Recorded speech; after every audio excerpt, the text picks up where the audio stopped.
또 수요 영상 예배에 함께 하시는 우리 성도님들 또 주님의 이름으로 또 환영하고 축복합니다. 우리 이번 수요 영상 예배는 우리 마태복음 5장부터 7장 산상수훈의 말씀을 가지고 함께 나누고 있습니다. 저는 이번 수요 영상을 통해서 이 마태복음 또 이 산상수훈을 참 묵상하고 또 공부하면서 이 하나님의 말씀과 또 그 은혜에 대해서 다시 한번 이렇게 새롭게 깨닫고 또 체험을 하고 있습니다. 그래서 스스로 저에게는 참 이 시간이 참 행복한 시간이 아닌가 싶습니다. 그래서 저는 어떻게든 제가 느끼는 그 행복함 또 말씀이 주는 은혜를 우리 성도님들과 함께 최대한 동일한 마음으로 나누고자 이렇게 하고 있는데 늘 이렇게 설교를 마치고 나면 참 아쉬움이 많이 남습니다. 그래서 그렇게 기도합니다. 성령님, 우리 성도님들 마음속에 제가 100% 다 전하지 못했던 것들 주님께서 만져주시고 그 은혜를 각자의 삶에 따라서 좀 풍족하게 느끼게 하여 주시옵소서. 이렇게 큰 기도하는 마음을 갖곤 합니다. 오늘도 말씀을 준비하면서 제가 받았던 그 은혜가 우리 오늘 이 수요 영상 예배를 통해서 우리 성도님들 가운데에 다 또 임할 수 있기를 또 전해줄 수 있기를 간절히 소망합니다. 우리 그런 마음으로 우리 찬송가 183장 우리 함께 부르도록 하겠습니다. 빈들의 마른 풀같이 시들은 나의 영혼 주님의 약속한 성령 간절히 기다리네. 가물어 메마른 땅에 단비를 내리시듯 성령의 단비를 부어 새 생명 주옵소서. 반가운 빗소리 들려 산천이 춤을 추네. 봄비로 내리는 성령 내게도 주옵소서. 가물어 메마른 땅에 단비를 내리시듯 성령의 단비를 부어 새 생명 주옵소서.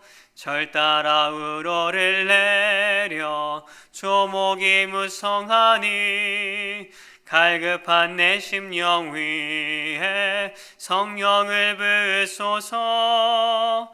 가물어 메마른 땅에 단비를 내리시듯 성령의 단비를 부어 새 생명 주옵소서. 참되신 사랑의 언약 어길 수 있사오랴. 오늘의 흡족한 은혜 주실 줄 믿습니다.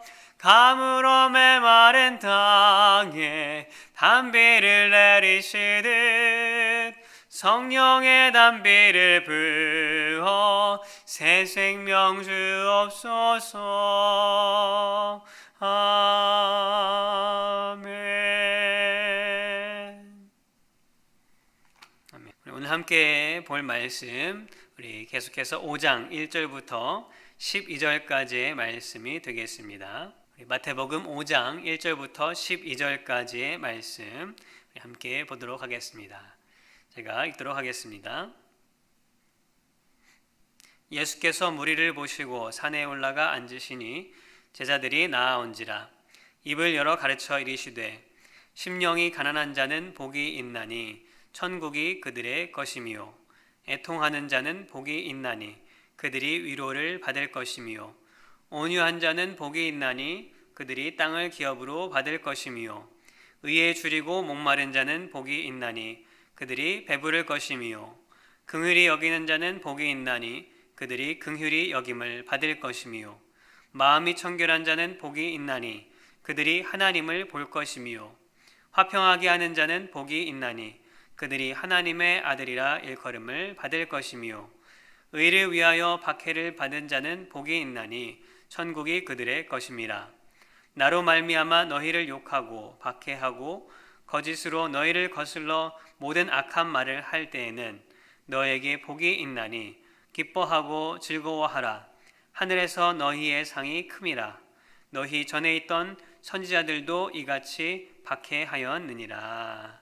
우리 지난 시간 말씀을 통해서 우리 이 팔복, 오늘 본문 나와 있는 이 팔복의 내용에 대한 어떤 준비 단계를 했습니다. 바로 무엇이었냐면은 바로 복, 행복에 대한 그런 것을 다시 한번 우리가 점검하는 시간을 가졌습니다. 그래서 결국 성경이 말하고 있는 행복은 어떤 것인가? 예수님께서 추구하셨던 그 행복이란 것은 무엇이었는가? 그 행복론에 대해서 나누었습니다.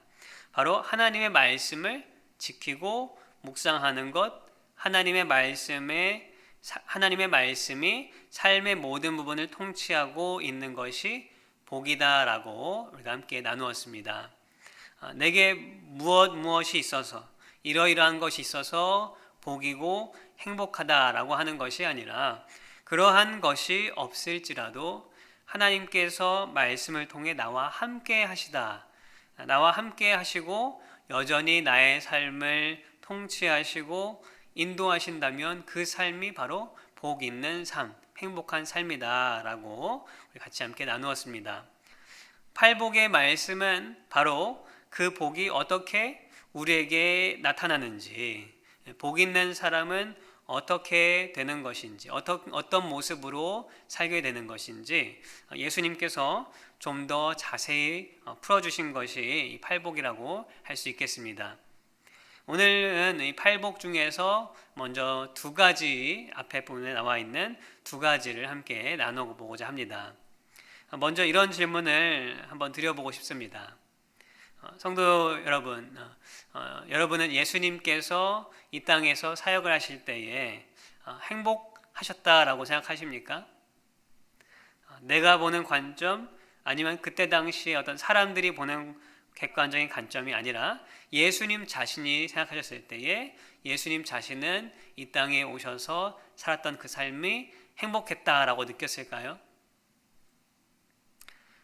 성경에서는 그런 정확한 설명이나 표현이 없고 또 저도 신학교나 이런 데서 들어본 적은 없지만 논리적으로 생각했을 때 저는 예수님께서 행복하셨다라고 생각합니다. 왜냐하면은 이 땅에서의 사역이 불행한 것이라고 생각하셨다면 아마 이 인간이 되는 일조차, 이 땅에 내려오시는 인간이 되는 일조차 예수님께서는 아마 시작하지 않았을 것이다 라고 생각합니다.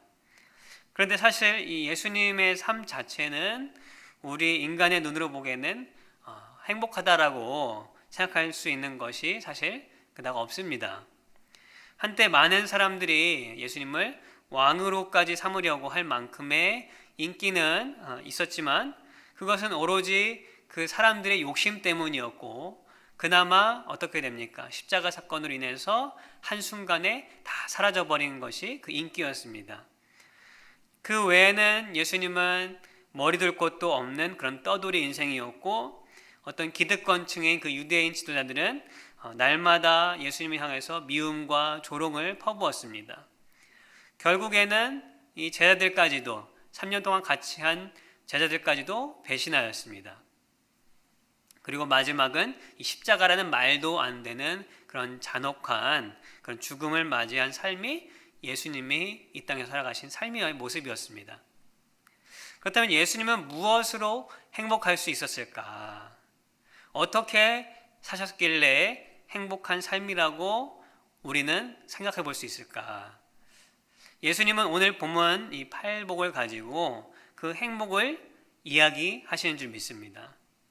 이 팔복은 이 설교자나 어떤 신학자들에 따라서 이 해석하는 시각이나 방법이 아주 다양합니다.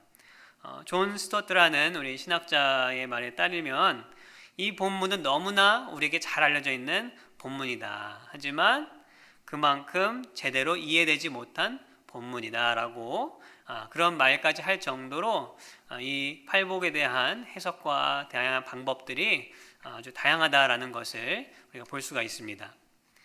해석의 시각이나 방법이 다르다고 해서 그 해석의 내용이 틀리고 어떤 내 해석만 옳다라고 하는 것은 아닙니다. 분명히 예수님께서 의미하신 이 산상수훈과 이 팔복의 정확한 뜻, 정확한 의미가 분명히 있습니다. 그러나 어떤 설교자나 어떤 성경을 읽는 우리가 가진 시각으로 인해서 그 하나님의 뜻을 우리가 다 어떤 사람도 100% 이해할 수는 없습니다. 그렇기 때문에 우리는 어떻게 하는 것입니까? 어떻게 해서든지 이 성령의 종명하심에 따라서 또 성경의 전체적인 그 메시지에 따라서 그 예수님이 주시는 그 말씀의 뜻에 최대한 가깝게, 최대한 100% 가깝게 우리가 성경을 보고 해석하려는 그런 시도를 우리가 하는 것입니다. 그런 와중에서 하나님 주시는 그때그때 주시는 은혜들이 있는 것이죠. 오늘 저도 이 팔복을 묵상하면서 제가 읽어보거나 어떤 배운 것과는 조금 색다른 방법, 제 나름대로는 색다른 방법으로 이 주님의 말씀을 한번 보았습니다. 그것은 어떤 방법인가 하면 이 팔복의 내용들이 어떤 단순한 도덕적이고 어떤 각각 떨어져 있는 그런 개념이 아니라 우리의 어떤 구원 그리고 의에 대한 그런 것과 연결해서 생각해 볼 수가 있겠다 하는 시각이었습니다. 마태복음이 천국에 대한 메시지를 강조하는 것은 이 많은 신학자들이 동의하는 것이고 또 쉽게 발견할 수 있습니다. 오늘 본문에서도 보면 우리 첫 번째 심령이 가난한 자의 결론이 무엇입니까? 천국이죠. 그리고 10절 마지막에서도 그 결론이 뭐예요? 다 천국을 이야기하고 있습니다. 천국, 하늘나라를 소유하고 그곳에 간다라는 것, 그것은 쉽게 말하면 뭡니까? 구원을 받는 것이죠. 구원의 문제이고 구원의 문제는 즉 의에 관련된 문제입니다. 그렇기 때문에 저는 이 말씀을 묵상하면서 이 팔복은 이 하나님의 어떤 이러한 복을 받아서 내가 이 땅에서 이렇게 살겠다. 그런 것이 아니라 복을 받은 하나님 백성이 구원받고 살아가는 모습, 즉 천국을 약속받고 이 땅에서도 천국을 이루어가는 모습은 어떠한 모습인가, 무엇인가에 대해서 말씀하시는 것이 바로 이 팔복이 아니겠는가 하는 생각을 가졌습니다. 신학적으로 이 구원에 관해서 이 구원의 서정, 이 구원의 단계라는 것이 있습니다. 부르심, 중생, 또 회개, 칭의, 성화 등등 이렇게 순서들이 있는데 이 복잡한 이 단계가 성경에서 각각 찾아볼 수가 있습니다. 일반적으로 쉽게 우리가 듣고 다루는 것은 그 중에 이제 칭의와 성화 이 큰 두 부분이죠. 칭의란 것은 무엇입니까? 죄인된 우리가 그 예수님의 십자가의 공로와 은혜로 더 이상 하나님 앞에서 죄인이 아니라 의인으로 칭함을 받는 그런 법적인 선포가 칭의죠.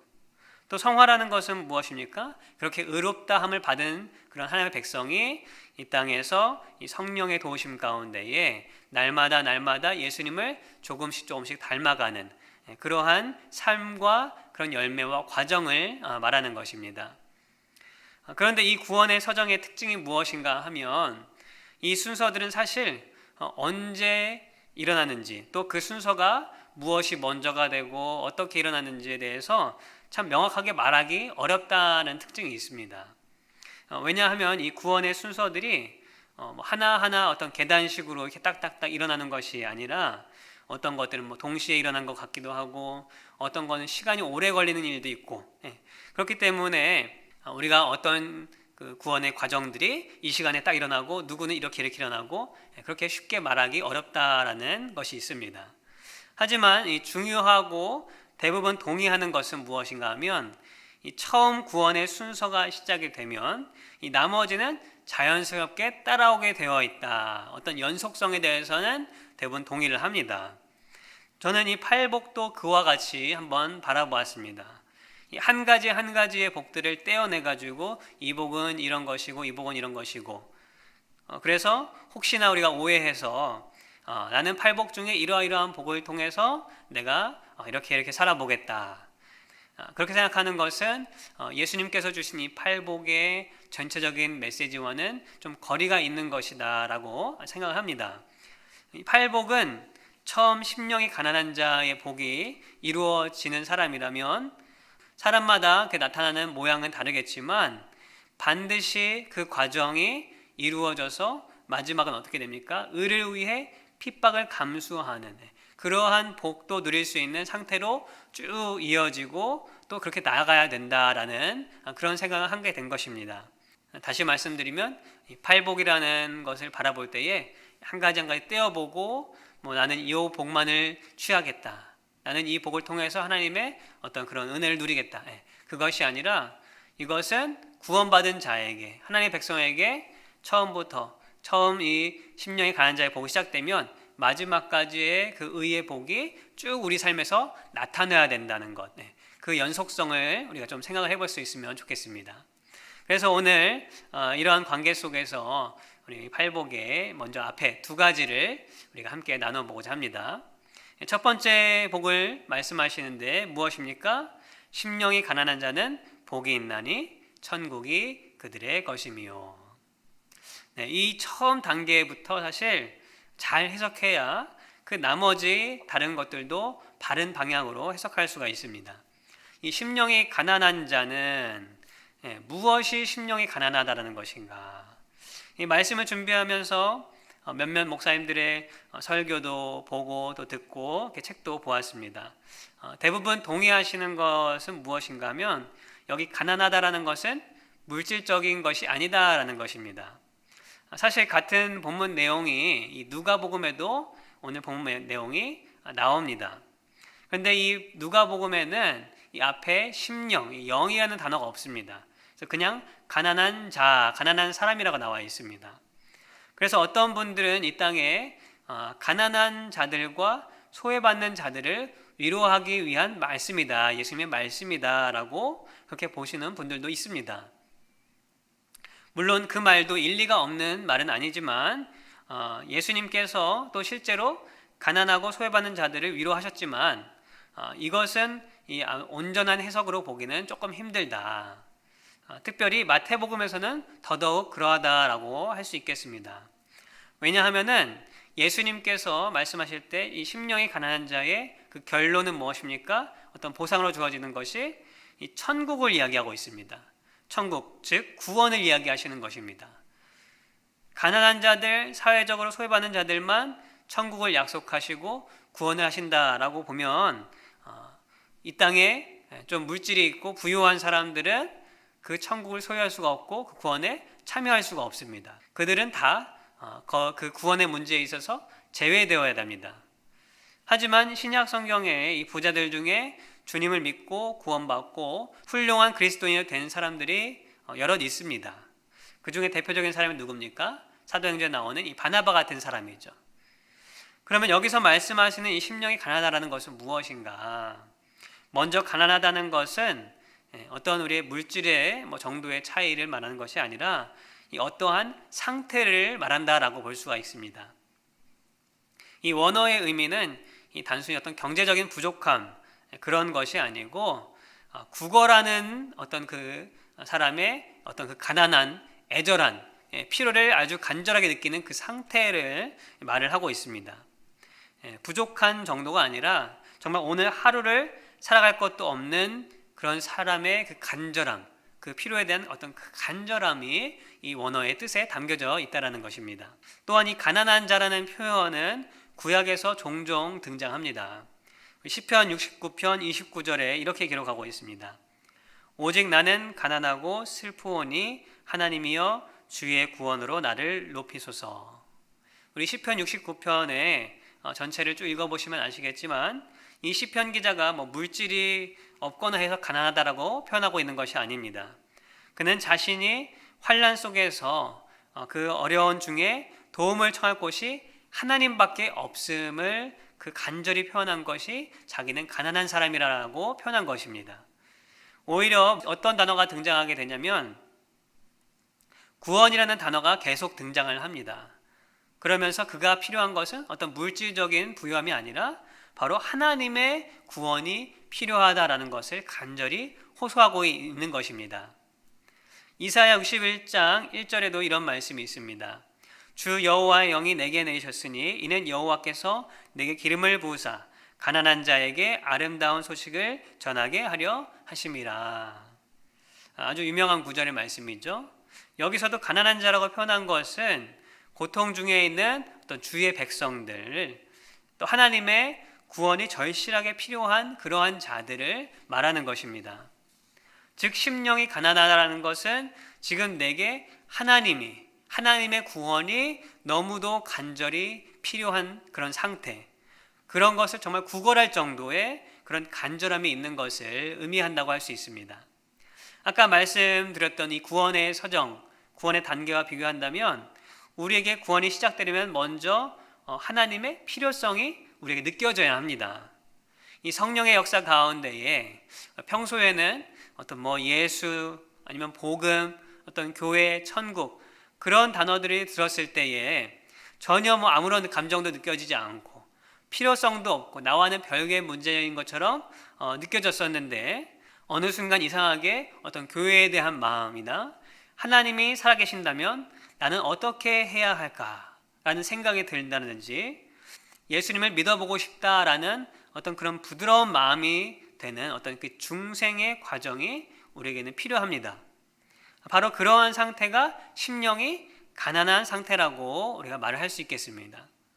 이것이 왜 복일까요? 이 마음의 상태가 아니면 하나님을 향한 그런 간절한 필요성이 없이는 구원으로 또한 천국으로 우리의 마음이 향할 수 없기 때문입니다. 간혹 그런 사람이 있습니다. 삶이 무난합니다. 특별히 겉보기에 잘 사는 것도 아니고 그렇다고 못 사는 것도 아니고 또 그 사람이 어떤 욕심이 많거나 또 남에게 해를 가하는 그런 사람도 아닙니다.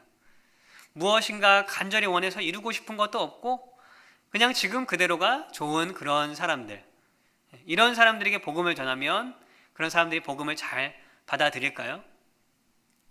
한국에 제가 있을 때 학창시절 때 친구들 중에 그런 친구들이 있습니다. 별로 이렇게 삶에 굴곡도 없고 크게 자기의 욕심도 많지도 않고 그렇다고 다른 사람들과 잘 어울리지 못하는 것도 아니고 그런 친구들에게는 복음을 전하기가 참 어렵습니다. 조금 남들보다 어떻게 보면 상대적으로 부족하거나 뒤처진다고 생각하는 사람들, 그런 친구들은 오히려 복음을 전하기가 쉽습니다. 왜냐하면 그들에게는 하나님의 필요가 있기 때문입니다. 그들에게는 하나님이란 존재, 그 구원이 필요하기 때문에 어떻게 보면 그들에게는 이 복음이 쉽게 전파될 수가 있습니다.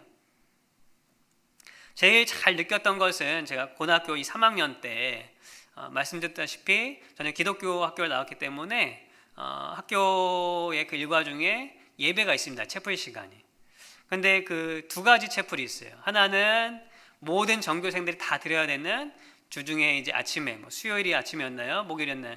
그때 드려지는 채플 시간이 있고 하나는 이제 금요일 저녁에 드려지는 우리 교회에 보면 이제 금요 철야 예배 같은 그러한 예배 시간이 있습니다. 근데 두 이 예배의 분위기가 아주 확연하게 다릅니다. 이 주중에 드려지는 아침에 드려지는 이 채플 시간, 전교인이 다 드리는 채플 시간에는 우리 고등학생들이기 때문에 아마 지금은 저희 때보다 더 할 거예요. 자는 친구들이 많습니다. 그리고 이제 그 채플을 가려고 하면 이제 궁시렁 되는 친구들도 많죠. 다 이제 크리스찬들이 아니기 때문에. 그런데 이 금요일 날 드리는 예배는 다릅니다. 아주 뜨겁고 또 분위기도 이제 이렇게 좀 어두컴컴하면서 정말 간절히 기도하고 울부짖고 그런 예배였어요. 특별히 이 금요일 예배는 고3 학생들이 주로 참여했습니다. 고3 하면 뭐가 있죠? 바로 대학 입시가 있죠. 대학 입시에 대한 어떤 간절함이 있기 때문에 그들은 하나님이 필요한 거예요. 그래서 그 예배에 나오는 이 학생들의 그 예배가 엄청 간절하고 뜨겁고 그랬습니다. 하나님의 복을 받은 사람은 어떤 이런 간절함이 있어야 합니다. 그리고 있을 수밖에 없습니다. 이러한 가난한 마음, 하나님의 구원이 절대적으로 필요한 상태인 사람들은 어떻게 됩니까? 아까 그 시편 기자처럼 또 고등학생 3학년 금요일 예배 나갔던 그 학생들처럼 그들의 어떤 기도와 이 눈물, 그것들이 무엇만 바라보게 합니까? 오로지 하나님만 의지하고 하나님만 붙잡게 되는 그러한 결과를 나타내게 됩니다. 성도 여러분, 우리는 지금 나의 심령 가운데 그런 가난한 마음이 있습니까? 아니면은 부유한 심령입니까? 하나님을 향한 이 가난한 심령이 있는 사람들은 물질적인 부요와 가난이 더 이상 문제가 되지 않습니다. 죽고 사는 문제가 하나님께 달려 있는데 다른 무엇이 문제가 되겠습니까? 이미 구원받은 우리는 다 이러한 이 가난한 심령의 순간들을 겪었을 것입니다. 그러나 그 가난한 심령의 복은 오늘 이 순간에도 우리에게 필요한 복이 아닌가 싶습니다. 주님을 향한 간절한 그 애걸하는 마음, 주님의 필요가 나에겐 절대적이다 라고 고백하며 주님을 찾고 붙잡는 그러한 우리의 마음, 그 우리의 눈길과 또 그 몸부림치는 그 신앙의 모습이 오늘 우리에게도 있기를 바랍니다. 그리고 그때의 천국, 이 하나님 나라, 하나님의 함께하심이 우리의 소유가 되는 그러한 복을 누리시는 우리 모두가 되기를 주님의 이름으로 소망합니다. 두 번째는 무엇입니까? 애통하는 자는 복이 있나니 그들이 위로를 받을 것이며. 이 애통하는 자의 복에 대해서는 비교적 의견들이 일치하고 쉽게 우리가 알 수가 있습니다. 먼저 애통한다는 뜻을 보자면 바로 어떤 것인가 하면 누군가 돌아가셔서 그때 느낄 수 있는 어떤 슬픔과 고통, 그러므로 말미암아서 정말 곡하는 그런 모습, 그러한 애절함, 그것이 바로 이 애통하다라는 뜻에 담겨져 있습니다. 심령이 가난하다라는 것도 아까 말씀드렸지만 어느 정도의 부족한 그런 상태가 아니고 정말 내가 오늘 당장 먹을 것이 없어서 구걸할 정도의 그 가난함을 말한다고 했습니다. 여기 애통도 마찬가지입니다. 어떤 슬픔을 넘어서 어떤 그 애절한 그 고통을 넘어서 정말 곡할 정도로, 우리 옛날 동양에 우리 한국에 정말 누가 돌아가시면 곡한다고 하잖아요. 곡하는 정도의 어떤 쓰라린 그런 눈물, 그것이 애통하는 것입니다. 그런데 무엇에 애통하는지가 그게 문제죠. 다시 구원의 서정, 구원의 어떤 단계와 연관을 지어본다면 애통하는 자의 복은 방금 말씀드렸던 이 심령이 가난한 것과 떨어진 것이 아닙니다. 연속해서 이어지는 것으로 볼 수 있습니다. 심령이 가난한 상태라는 것은 하나님의 필요성을 알고 갈망하는 상태라고 말하였습니다. 이 성령의 은혜로 마음을 열고 또 하나님의 필요성을 알고 나아간 사람이 그 구원의 자리에 가려면 거치는 그런 과정이 있습니다. 그것은 바로 무엇입니까? 자신이 죄인이라는 것을 깨닫고 고백하고 회개하는 것입니다. 저는 어렸을 때부터 교회에 다니고 자라면서 어떤 내가 죄인이다라는 그런 생각에 거부감이 없었습니다. 그래서 학생 때도 교회에서 어떤 죄에 대한 설교나 성경 공부를 하게 되면 그렇지 나는 죄인이지라는 생각을 당연히 했었고 또 입으로도 그렇게 시인을 했습니다. 그러나 사실 제가 죄인이라는 것을 처절하게 깨달은 것은 청년 때였습니다. 그날도 교회에서 예배를 드렸는데 어떤 강사 목사님께서 말씀하셨습니다. 우리는 죄인이다. 그렇기 때문에 우리는 예수님을 나의 구원자요 주인으로 고백해야 한다. 몇 번이고 들은 말씀이고 그다지 특별할 것이 없는 설교 말씀이었습니다. 그런데 그날 저에게는 그 말씀이 참 제 마음속에 큰 충격으로 다가왔었고, 그렇구나. 그동안 예수님을 믿는다고 했지만 내가 예수님을 나의 주인으로 섬기지 못하고 내가 주인으로 살았구나 라는 생각이 들면서 그렇구나, 내가 그런 죄인이었구나 라는 그런 깊은 생각이 들었습니다. 그리고 그와 동시에 기도하면서 그 전과는 다른 이 회개의 기도를 했던 것이 기억이 납니다. 그리고 이어서 그 죄에 빠진 그 슬픔과 애통함에 있는 저에게 주님은 용서의 말씀을 주시고 또 주님의 따뜻함도 체험하게 하셨습니다. 그때 참 눈물을 많이 흘렸던 것을 제가 아직도 기억합니다. 죄에 대한 애통은 이 하나님을 갈망하는 사람이 겪게 될 당연한 과정입니다. 그리고 이것이 또한 우리에게는 복입니다. 왜냐하면 그 죄를 우리는 용서받았기 때문입니다. 그들이 위로를 받을 것이요, 이 위로는 곧 죄사함의 위로요 주님의 용서하심인 줄 믿습니다. 그 용서 속에 주는 이 안도감과 위로가 크다는 것은 용서를 받아본 사람은 다 아실 것입니다. 한국에 어떤 가수가 있습니다. 이 가수는 10여 년 전에 이 성매매 사건으로 이 사회를 어지럽힌 적이 있던 가수입니다. 그러나 그 당시 검찰의 결과는 이 성매매한 것은 맞지만 처음이었고 정황상 다른 범죄적 악의가 있지 않아 보여서 이 법적인 강한 처벌보다는 기소유예를 주어서 반성하도록 한 그런 사건이 있었습니다. 따라서 법적으로는 아무런 잘못을 그 가수에게 물을 것이 없게 된 상태였습니다. 그런데 이 가수는 그 후 10여 년 동안에 방송 활동이나 어떤 대중적인 작품 활동을 거의 하지 못했습니다. 심지어는 방송을 다 촬영하고도 활동을 중단한 적도 여러 번 있었습니다. 그 이유는 이 성매매 사건, 이 과거의 사건 때문에 시민들의 이미지가 너무 좋지 않아서 10년이 지나고 또 그가 잘못을 여러 번 뉘우치고 사과도 했음에도 불구하고 용서를 받지 못했기 때문입니다. 용서를 받고 용서를 한다는 것은 한 사람을 살릴 수 있는 복입니다. 우리 믿는 사람들은 그 용서 때문에 오늘 행복을 누리며 살 수 있는 것입니다.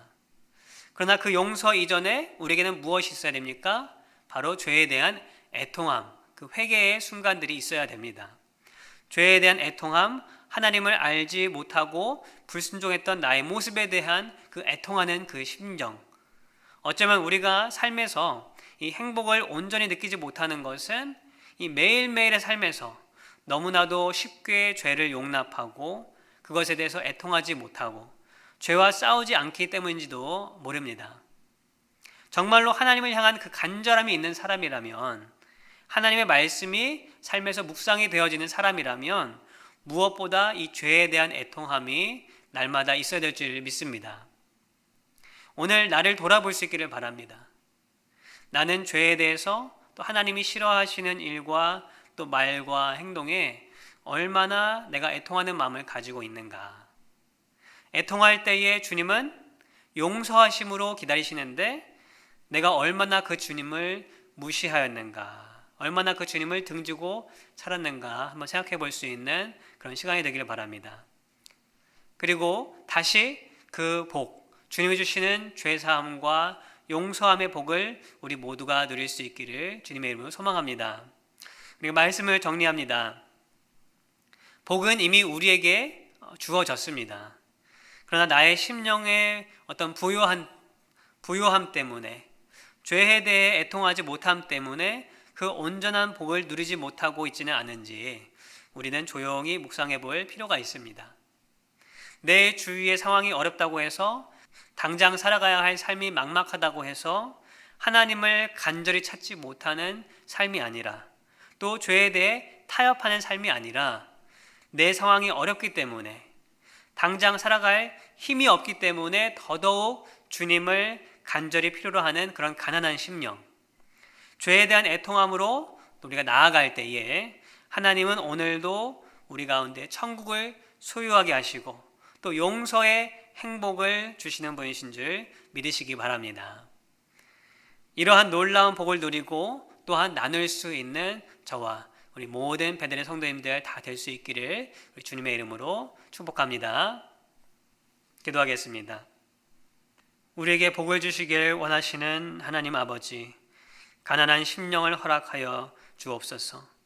우리에게 죄에 대해 애통하는 그런 마음을 주시옵소서. 그리하여서 주님의 천국이 무엇인지 맛보게 하시고 용서와 위로의 행복을 누리는 우리 모두가 되게 하여 주옵소서. 그러므로 말미암아 힘들어하고 또 주님 없이 살아가는 이웃과 세상에 복을 전하는 그런 복의 통로가 되게 하여 주시옵소서. 예수님의 이름으로 기도합니다. 아멘. 하늘에 계신 우리 아버지여, 이름이 거룩히 여김을 받으시오며 나라가 임하시오며 뜻이 하늘에서 이루어진 것 같이 땅에서도 이루어지리다. 오늘 우리에게 일용할 양식을 주시옵고 우리가 우리에게 죄 지은 자를 사하여 준 것 같이 우리 죄를 사하여 주시옵고 우리를 시험에 들게 하지 마시옵고 다만 악에서 구하시옵소서. 나라와 권세와 영광이 아버지께 영원히 있사옵나이다. 아멘.